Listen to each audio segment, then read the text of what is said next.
उन भाग्यवानों के लक्षणों पर प्रकाश डालते हैं जो वास्तव में संसार में रहते हुए संसार सागर से बिल्कुल पार उतर चुके हैं।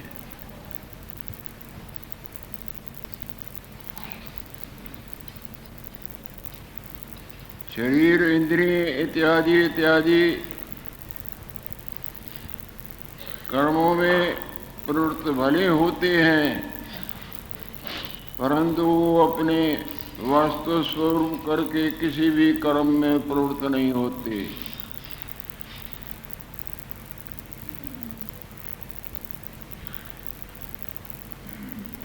इन शरीर इंद्रियों की क्रियाओं को अपने वास्तव स्वरूप में रंजक मात्र भी अध्यारोप नहीं करते। जैसे आप जब जगते हैं तो सपने वाले रूप को और उनकी क्रियाओं को अपने आप में रंजक मात्र भी अध्यारोप नहीं करते, बल्कि मिथ्या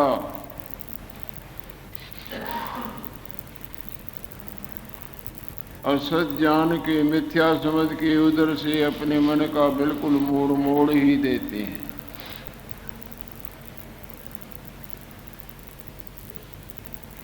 वास्तव में न आना है, न जाना है, न लेना है, न देना है, न कुछ पाना है, न गंवाना है।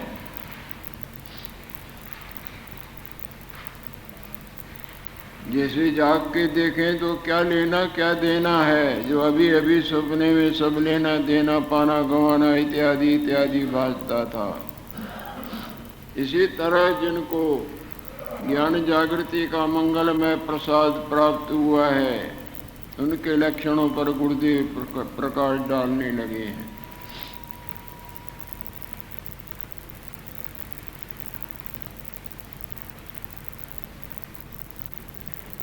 आत्मा अनात्मा को भली प्रकार जानते हैं।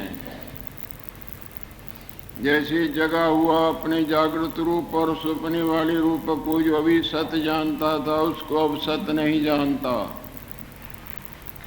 जागृत को सत जानता है।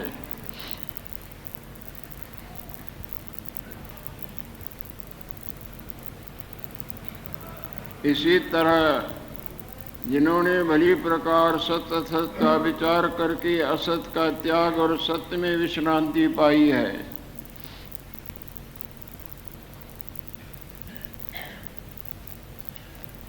यथार्थ सत्संग की गंगा में नहाने पड़ी, ऐसा देव दुर्लभ प्रसाद प्राप्त होता है।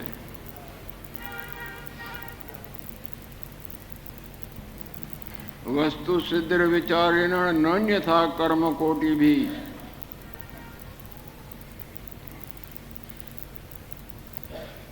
त्रिलोकी भर के जीव जंतु जिस चीज की खोज में लगे हुए हैं, अनंत चेष्टाएं करने पर भी उनको वो चीज नहीं प्राप्त होती।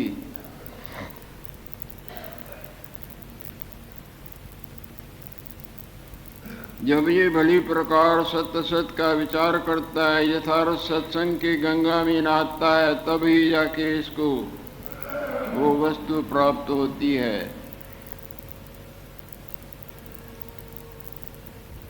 वो वस्तु वास्तव में अपना ही आप है और आनंद रूप है।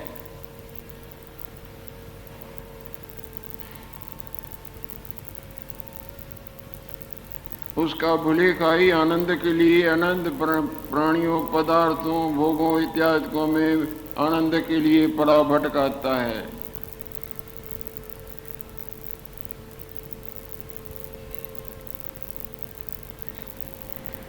जैसे किसी की वस्तु घर में पड़ी हो और बाहर इधर उधर पड़ा भटकता हो,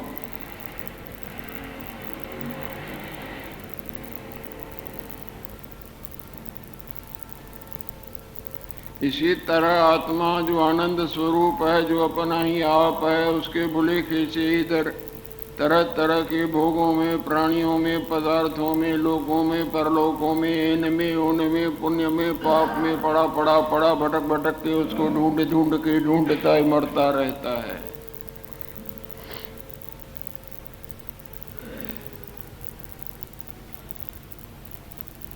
जब तक उस वास्तु स्वरूप को नहीं जानता तब तक इसकी भटकना बनी रहती है।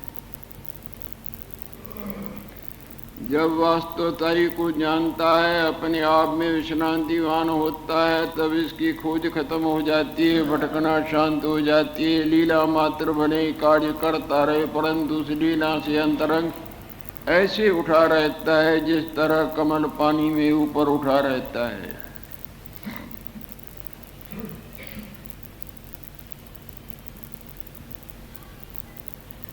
अज्ञानियों की तरह कर्म करता है, परंतु अंदर सावधान है।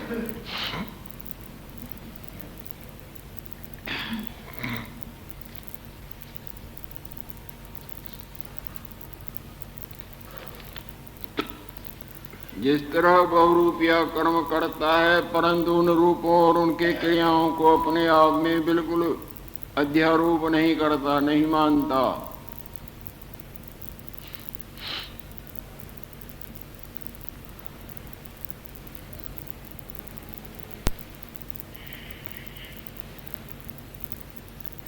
जैसे बालक तोतला बोलते हैं,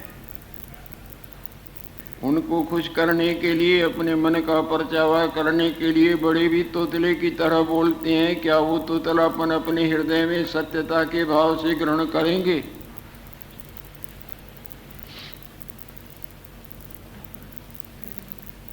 यो अज्ञ करता कर्म होता न फिर भी अज्ञ है।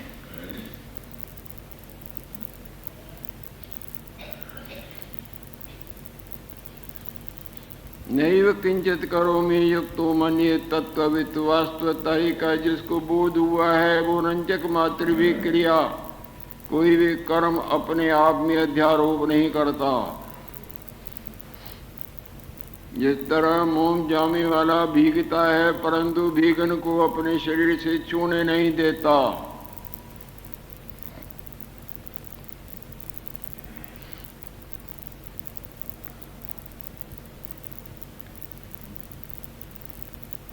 अपने आप को सदा कर्ता भोक्ता मानता है। कर्ता को भोक्ता बनना पड़ता है।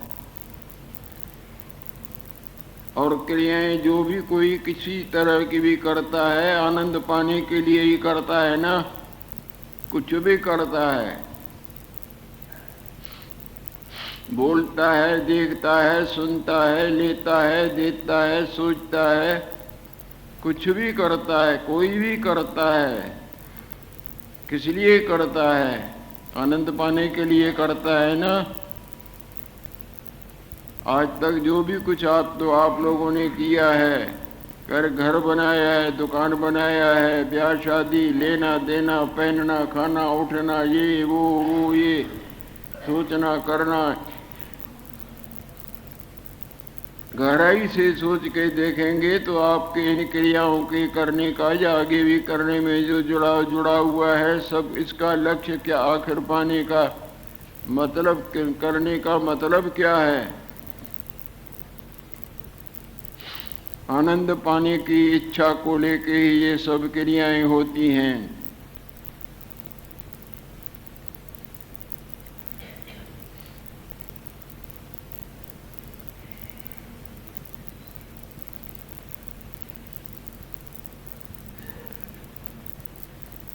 जब अपने वास्तु स्वरूप आनंद स्वरूप का इसको अनुभव होता है, बोध होता है, तब इसकी क्रियाएं आभास मात्र चलती हैं।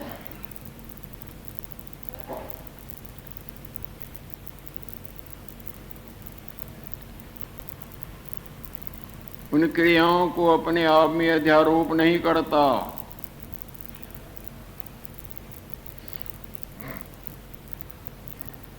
कर्ता को भोगता बनना पड़ता है, और भोगने के लिए फिर जन्म लेना पड़ता है, और जो जन्म लेता है उसको मरना भी पड़ता है, और जो मरता है उसको जन्म भी लेना पड़ता है।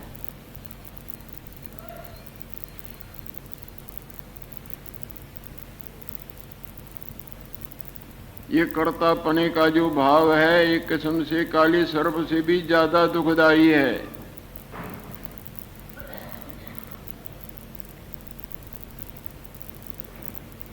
ये वास्तव स्वरूप के अज्ञान से हृदय में उठता है।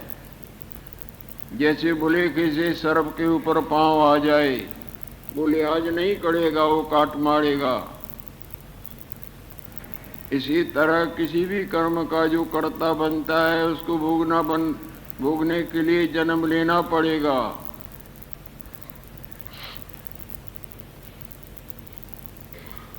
कर्ता मानता है तो जीवत्व में बंधा हुआ है,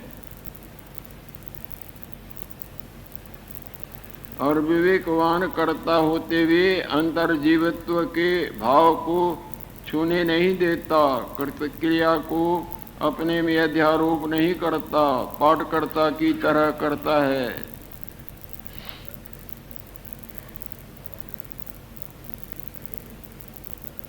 करता हुआ व्यवहार भी व्यवहार में नहीं आए है।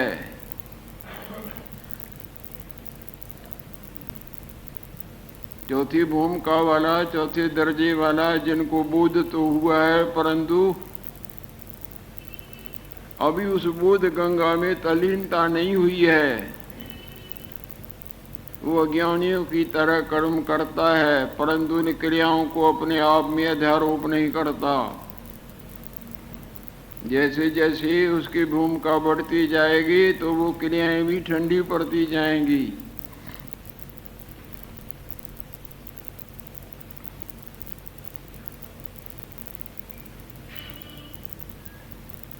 अपने आप के भुलेखे से ही प्राणी अपने को कर्मों का कर्ता मानता है। अपने आप के भुलेखे से ही अनंत जाल माया जाल में ऐसे उलझता है जिस तरह जाल का न जानना पक्षी को के लिए मृत्यु की लीला बन जाती है। मृत्यु की घाट उतरता है, वो दाने के लोभ में जाता है और जाल में फंस जाता है।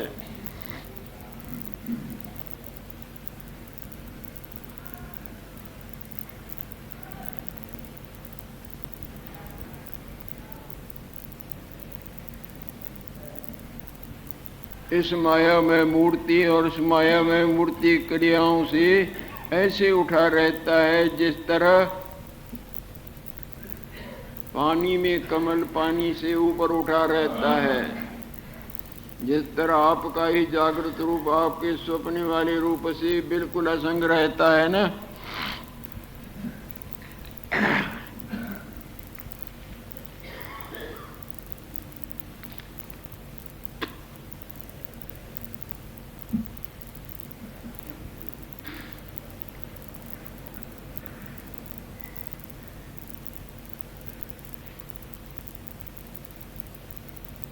उन भाग्यवानों के लक्षणों पर गुरुदेव प्रकाश डालने लगे हैं।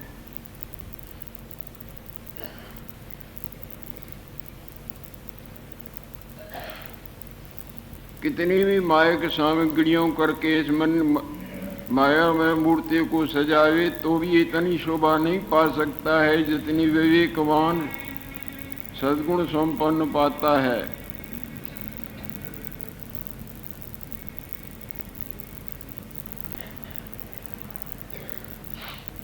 संसारियों की ये धन दौलत कपड़े लत्ते बाहर की बनावट रूप इत्यादि तरह तरह की मायक सामग्री ये भले ऊपर ऊपर से शोभा बढ़ाए पर हृदय को सुशोभित नहीं कर सकती है।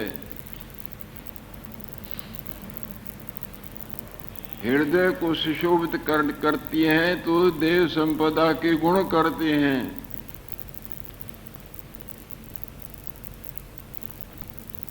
देवताओं वाले स्वभाव जिनका संक्षेप में भगवान कृष्णचंद्र ने गीता के 16वें अध्याय के आरंभ में किया है। शम दम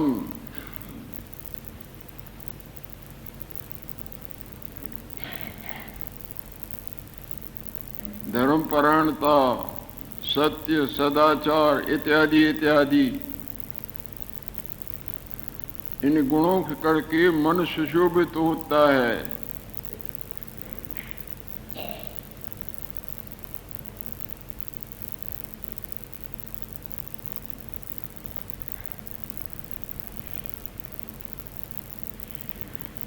विवेकवान इन सद्गुणों करके और अंतर्मुखता करके, भगवत परायणताई करके, अपने स्वरूप में विश्रांति करके सुशोभित होता है। चाहे बाहर की मायक सामग्री न भी हो तो भी वो धीर, विवेकवान, गंभीर बड़ी शोभा पाता है। और कितनी भी मायक सामग्री का वो कोई धारण किया हो, परंतु सद्गुण का श्रृंगार नहीं और अपनी अंतर्मुखता का मंगलमय प्रसाद नहीं पाया है, वो बाहर से तो सुंदर लगेगा परंतु वास्तव सुंदर नहीं। थोड़े ही समय में उसकी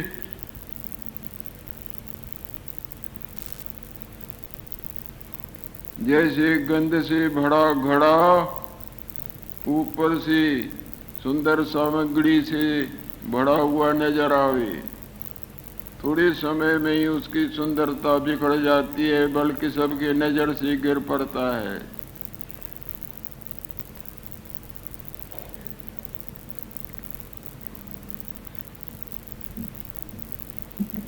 ये जो कई प्रकार के अशांति के दृश्य दिखते हैं, रूप को देखेंगे, नाक को, आंखों को, हाथों को, कपड़ों को और वैभव को, मन को नहीं देखेंगे। वो बाहर से सुंदर दिख के वो संबंध जुड़ जाता है, पर जब अंदर की गंदे स्वभाव की, बरमुखता की भबकार उठती है तो घरों में अशांति की आग लग जाती है ना।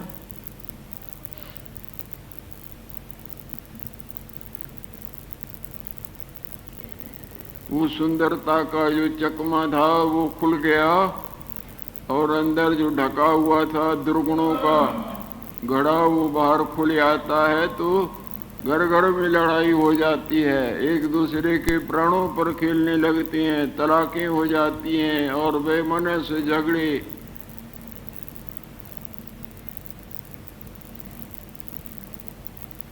Handsome is that handsome disease, जिसका मन सुंदर है, जिसकी क्रिया सुंदर है,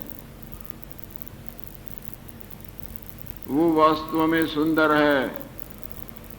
और यदि बाहर से भी सुंदरता और अंदर भी सद्गुणों की भी सुंदरता हो, वो सोने में सुगंधी। हालांकि सोने में सुगंधी नहीं होती है, बड़ा कीमती है, पर सुगंधी हो जाए तो दिखना भी दुर्लभ हो जाए। बाहर से भी सुंदरता, क्रिया भी सुंदर और मन भी सुंदर, विचारधारा भी, ये बड़े दुर्लभ होते हैं। वो वास्तव में सुशोभित होती हैं और बाहर से चाहे सुंदरता न भी हो पर मन सुंदर है तो भी बहुत प्यारा लगता है। और बाहर से सुंदर हो और मन सुंदर न हो, वो कृत्रिम सुंदरता थोड़े समय के बाद ही लड़ाई झगड़े और अशांति वैमन से बढ़ जाता है।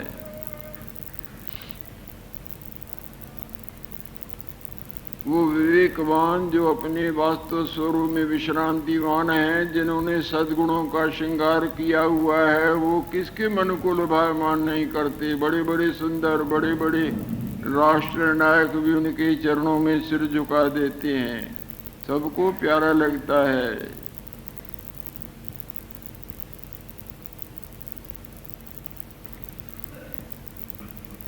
जिनको ये अलभ्य लाभ प्राप्त हुआ है,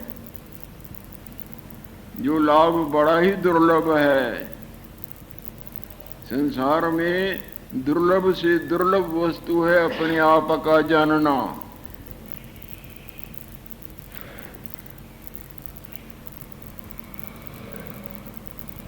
कहीं भगवान का दर्शन अर्जुन को होता था, रोता था ना।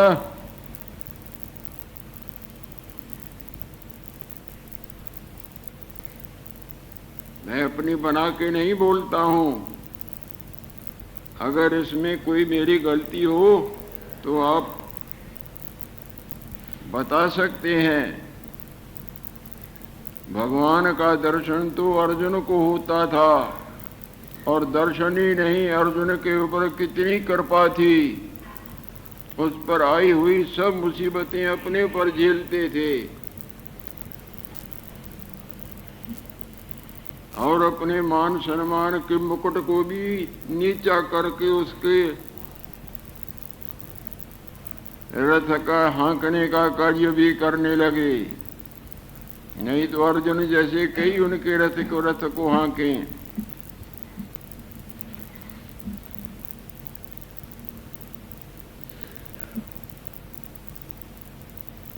तो भी अर्जुन कितना फूट फूट के रोता था। बुद्धि अर्जुन की अस्त व्यस्त हो गई थी। स्वधर्म का त्याग करके उल्टी सीधी कितनी बातें करता था, और भगवान ने उसको दिया क्या? उसी के रूप का उसको ज्ञान कराया। जब उसको अपने आप का ज्ञान हुआ तो वो बिल्कुल स्वस्थ हो गया। अब न रोना है न धोना है। स्थितो अस्मि गत संदेह करिष्ये वचनम तव। मैं बिना संशय निस्संशय खड़ा हूँ। जो कुछ आप आज्ञा करते हैं बिल्कुल मैं करने के लिए तैयार हूँ। लड़ाई के लिए तैयार हो गया ना। नहीं तो बातें करता था। हम लोग तो वनों में बहुत हिले हुए हैं, समय काट उधर ही चले जाते हैं, क्या लेना देना है।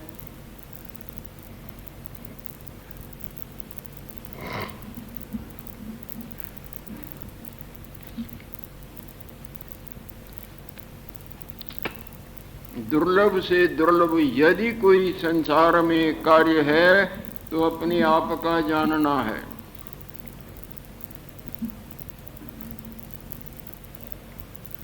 सब कुछ प्राप्त करने, सब कुछ जानने पर भी अपने आप को न जाना तो मानो कुछ नहीं जाना। सपने में राज भी प्राप्त किया, परिवार भी, भोग भी, सुंदर सुंदर वस्तुएं, कार्य देखना सुनना भला, बिल्कुल बिल्कुल बहुत बहुत जो कुछ बाकी न रहा माया में। पर अपने जागृत रूप में न आया तो भ्रम में ही भटका न।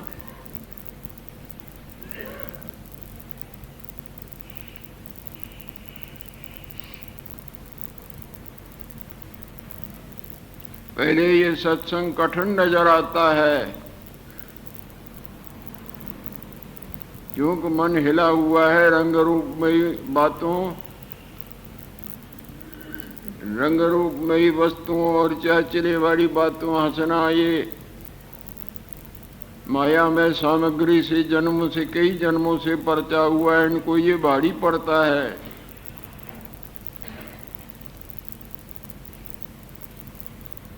परंतु जैसे ही इसमें संस्कार पढ़ते पढ़ते समझ आती जाती है तो आगे ये इन्हीं को छोड़ने को तैयार नहीं होता।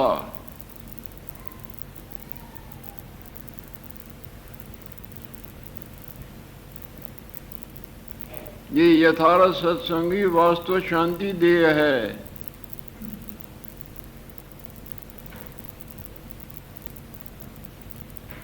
बाकी रोचक भयानक जो है ना वो कृत्रिम शांति देंगे, पर वास्तव शांति इन्हीं की कृपा का परिणाम है।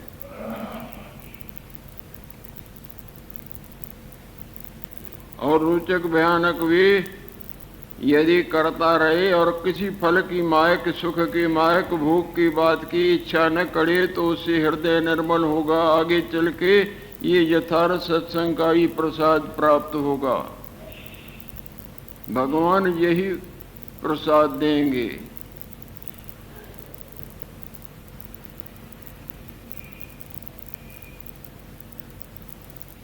आप खूब यथार्थ रोचक और भयानक सत्संग में प्रवृत्त भले होवें, उनका स्मरण करें, परंतु शुभ कर्म करें, परंतु कुछ न मांगे, आपका मन उज्जवल होता जाएगा।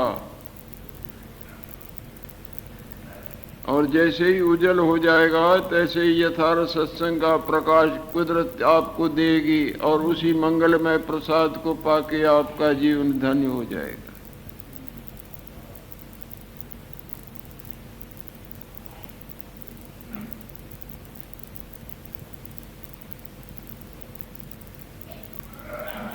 सब प्रकार के चिंताओं अचिंताओं के मायामय रोग से वो विवेकवान मुक्त हो जाता है।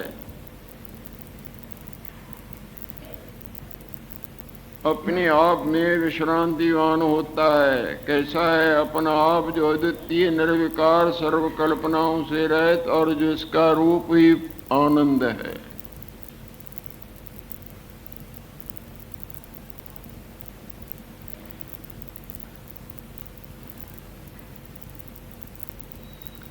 रूप नामों के माया में वर्तता है, परंतु रूप नामों से अंतरंग ऊपर उठा रहता है।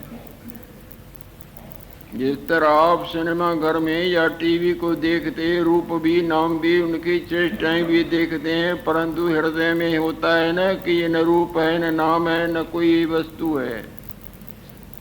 देखते भी हैं, देखते भी अंतरंग उनसे ऊपर उठे रहते हैं। इसी तरह विवेकवान संसार में वर्तता है, वर्तने प्राणी पदार्थ लेना देना, परंतु अंदर इस माया से सदा ऊपर उठा रहता है। लक्ष्मी